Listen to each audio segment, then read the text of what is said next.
بسم اللہ الرحمن الرحیم۔ السلام علیکم عزیز طلباء۔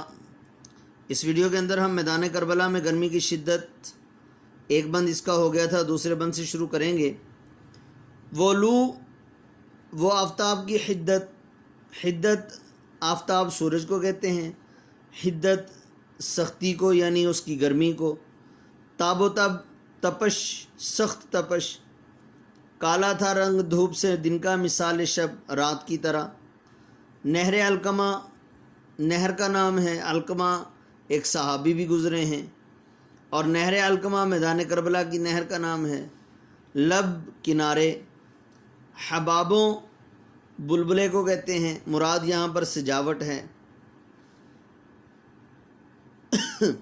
اڑتی تھی خاک و خشک تھا چشمہ حیات کا،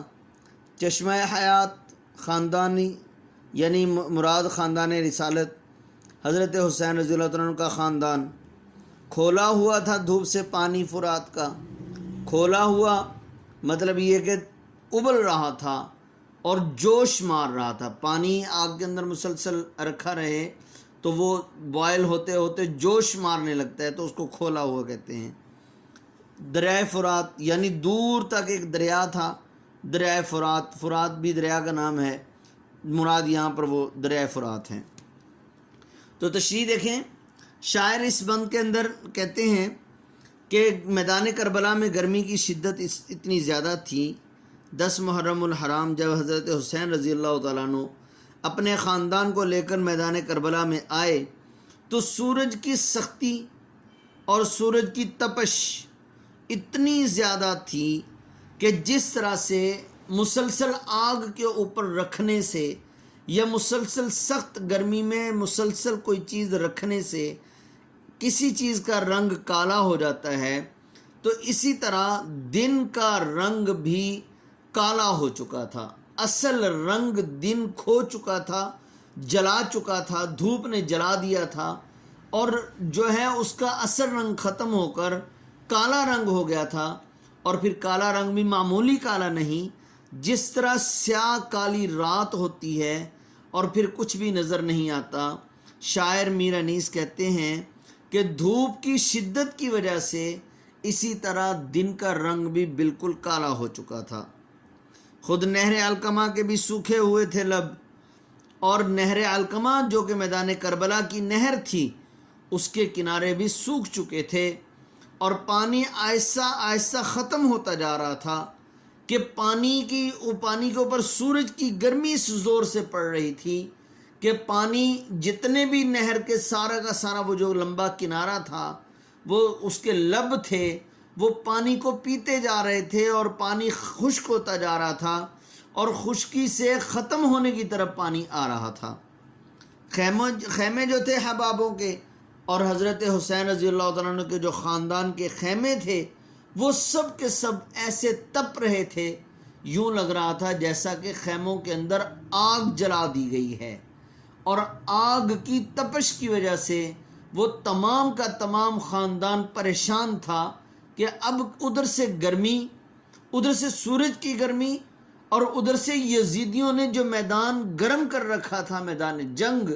اس کی گرمی، دونوں گرمیوں نے خاندان رسالت کو پریشان کر رکھا تھا۔ اڑتی تھی خاک خشک تھا چشمہ حیات کا، مطلب یہ ہے کہ جو خاندان رسالت کا جو چشمہ تھا، وہ تمام کے تمام وہ شہزادے اور شہزادیاں دین کی خاطر یہ ساری تکالیف برداشت کر رہے تھے، وہ سب کے سب اپنے خیموں میں اس گرمی کے عالم میں زندگی گزارنے پر مجبور ہو رہے تھے۔ کھولا ہوا تھا دھوپ سے پانی فرات کا، حالانکہ بہت دور تک دریائے فرات بہتا تھا میدان کربلا سے، لیکن شاعر کہتے ہیں، میر انیس، مبالغہ آرائی کی ہے انہوں نے، اور بات کو بڑھا چڑھا کر پیش کیا ہے کہ بہت دور تک دریائے فرات بہہ رہا تھا، اس کا پانی بھی اتنا زیادہ ابل رہا تھا کہ اس کو وہ جس طرح آگ کے اوپر رکھی ہوئی چیز ابلنے کے بعد جوش مارنے لگتی ہے، کھولنے لگتی ہے، اور بہت زیادہ گرم ہو جاتی ہے کہ اس کو ہاتھ نہیں لگتا، اسی طرح فرات کا پانی بھی میدان کربلا میں گرمی کی شدت سے اس طرح سے متاثر ہو گیا کہ وہ پانی بھی جوش مار رہا تھا۔ ایک شاعر نے اس موقع پر شعر کہا، پیاسی جو تھی سپاہ خدا 3 رات کی، پیاسی جو تھی سپاہ خدا 3 رات کی،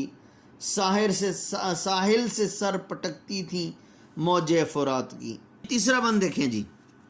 جھیلوں سے 4 پائے نہ اٹھتے تھے تابہ شام، مسکن میں مچھلیوں کے سمندر کا تھا مقام،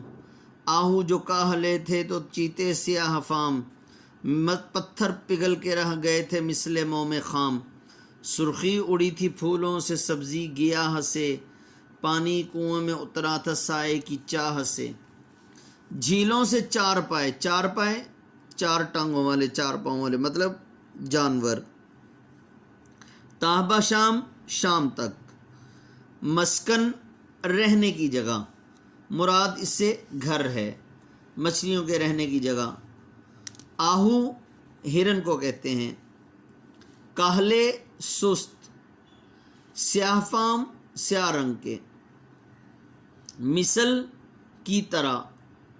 موم خام فضول ضائع ہو جانے والی موم، وہ موم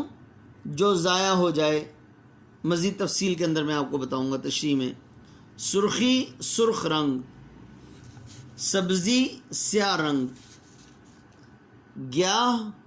گھاس، چاہت۔ اس کی تشریح دیکھیں، جھیلوں سے 4 پائے نہ اٹھتے تھے تابہ شام، شاعر میدان کربلا میں گرمی کی شدت کو بیان کرتے ہوئے کہتے ہیں کہ میدان کربلا میں گرمی کی اتنی زیادہ سختی تھی، بہت زیادہ گرمی تھی، لو چل رہی تھی،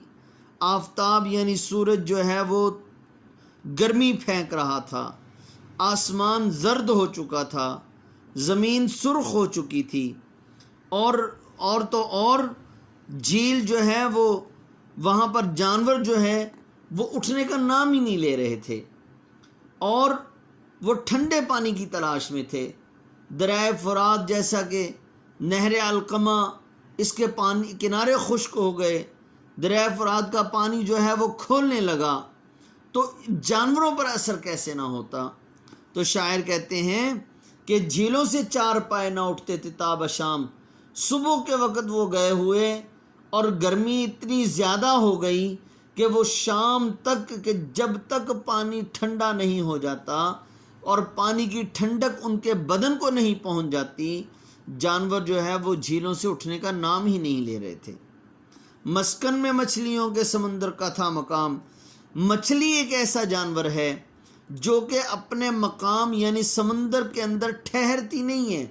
سمندر بڑا ہے تو مچھلی کا دل کرتا ہے کہ سمندر کے اندر تیرتی رہے اور جگہ جگہ پر اچھلے کودے اور اپنی جو ہے وہ انجوائے کرے، لطف اندوز ہو ٹھنڈے پانی سے۔ لیکن شاعر کہتے ہیں کہ پانی اتنا زیادہ گرم تھا، سمندر کا پانی بھی گرم ہو گیا میدان کربلا میں گرمی کی شدت کی وجہ سے، کہ مچھلیوں نے سمندر کے اندر اپنا مقام تلاش کر لیا اور وہیں کی ہو کر رہ گئیں۔ جو کہ ہلنے جلنے والا اور نہ ایک جگہ پر نہ ٹھہرنے والا جانور تھا، اس کو بھی مجبوراً ٹھنڈے پانی کی تلاش میں ایک ہی جگہ پر، جہاں پر اس کو ٹھنڈا پانی ملا،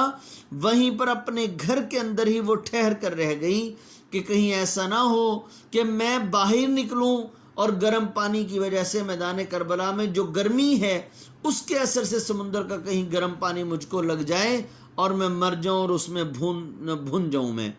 آہو جو کاہلے تھے، اور ہرن جو ہے وہ سخت تیز ترین جانور ہے، کہ جو شیر اور چیتے سے بھی بڑی مشکل سے پکڑا جاتا ہے، تو بہت مشکل سے، اور تیز بھاگنے والا، لیکن وہ بھی اس وقت گرمی کی وجہ سے ایسا نڈھال ہو چکا ہے کہ وہ بھی سست ہو چکا ہے اور اس سے بھی بھاگا نہیں جا رہا۔ اور چیتے بھی جو کہ پھرتی سے ہرن کو پکڑتا ہے، لیکن وہ بھی اس وقت جو ہے وہ کالے رنگ کا چیتا خاص طور سے، وہ بھی بالکل نڈھال ہو کر بیٹھ گیا ہے۔ پتھر پگھل کے رہ گئے تھے مثل موم خام، جس طرح کے موم بتی کینڈل بنائی جاتی ہے کینڈل بنانے کے بعد جو زائد موم ہوتی ہے اس کو جو ہے وہ ایک بیکار سمجھ کر پھینک دیا جاتا ہے. تو شاعر کہتے ہیں پتھر بھی موم کی طرح، اس بیکار موم کی طرح کالا بھی ہو گیا تھا اور پھر بالکل بیکار ہو گیا تھا پتھر بھی، اور وہ بھی بالکل نرم پڑ گیا تھا، اور اس کو بھی جو ہے وہ چھو کر اگر دیکھا جاتا تو وہ بھی بالکل ہی گرم ہو چکا تھا، اور پتھر جو ہے اس کا رنگ بھی بالکل سیاہ ہو گیا تھا.